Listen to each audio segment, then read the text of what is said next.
It's been a roller coaster ride of exciting motorsports this season, and we've seen a bunch of different kinds of racing. We've gotten dirty and muddy. We've taken it to the pavement and the water, and we've seen out-of-the-box motorsports that's never been shown anywhere before. And don't forget the two-wheel and four-wheel madness, and that's what we'll take a look at first.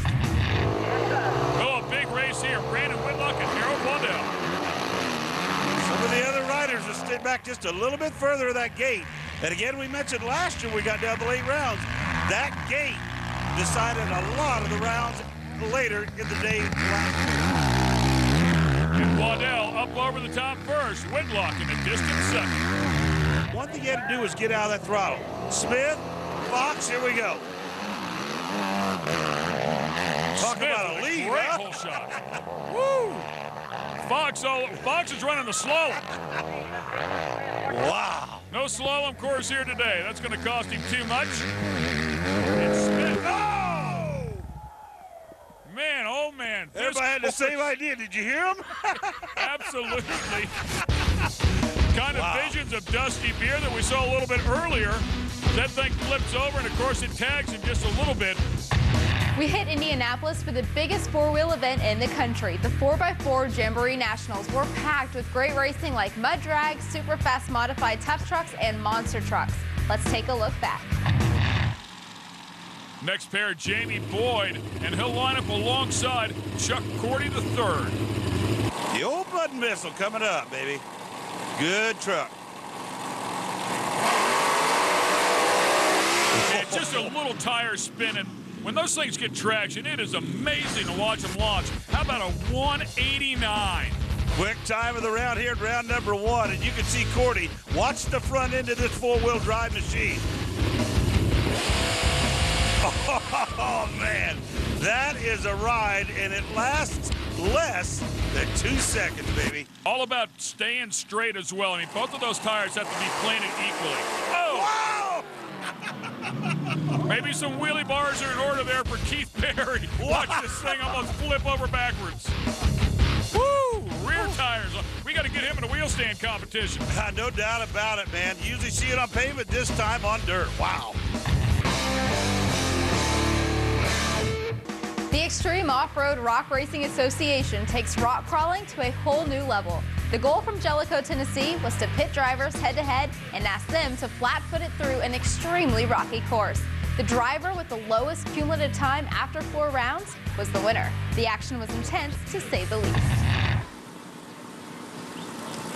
They go up in pairs. However, it's not drag strip style racing. It's timed event where they leave the starting line as a pair and they'll meet up right there at the V where we saw David just moments ago. It's amazing what these vehicles will go up and over. That is a great shot there, man. Can you imagine that thing at about what? Straight up 90-degree angle almost, man. Oh, look at it going downhill. Wow. Yeah, and they just stand on the throttle over those huge boulders and rocks. Of course, you can see the suspension landing nicely there, carrying good speed. Shannon Campbell trying to keep up with Barton. And Shannon, one of the big dogs in the category, tries to play catch-up here. Again, it is a timed event. And we'll make 4 opportunities at it and add them all together. Well short of the mark he needs to take over the lead. Levi Shirley and Tony Rightford. Now there's some steam right there. And for that driver that can make it up that hill first, oh, they both choose to take the same course. Boy, difficult one. Look at that thing just carrying the inside front tire. That one definitely made for rock racing. Specifically for that, oh man. I was getting ready to say specifically, it was even had the cage on one side, so as to have the gravity right was turned to course. Check it out. Talk about side bite. Man, oh man. You know, the tough part of that is when you're running an engine like that, is there's a really good chance that it does not have any oil getting to the oil pump, so you could really hurt something badly there. But these guys do get at some extreme angles from time to time. But our dirty fun doesn't stop there because it's time to take a look back at the Ultra 4 endurance race. It's a race where drivers can flat-foot it and then have to slam on the brakes and tackle a treacherous rock wall. The strategy here is to try to find the easiest way around whatever particular section of the course it is. And if you can stay to the left there, you need momentum to do that. You can really chop some time off. If not, you can see right there, it can cost you a lot of time. Richie Keller, you're looking at as he makes his way down the easy part of the course. And we were watching that machine try to make its way up the rocky part of the course. You could tell transmission, dry shaft, engine, and I would even say tires, Ken, by looking at the jaggedness of those rocks, would have to be something you'd really have to consider during the course of these 6 segments here. You know, it's kind of like the Grand National Enduro Cross form of racing, except for these guys use their rock crawlers in the process as the vehicles. And this is exactly why you need a rock crawler. There's a lot of technology inside of these vehicles. You can see the suspension really working with the different levels of ground that they have to deal with. And what you really want to do in this situation as a driver is you really just want to mat that throttle. However, that's a quick way to lose a tire or a dry shaft or a differential.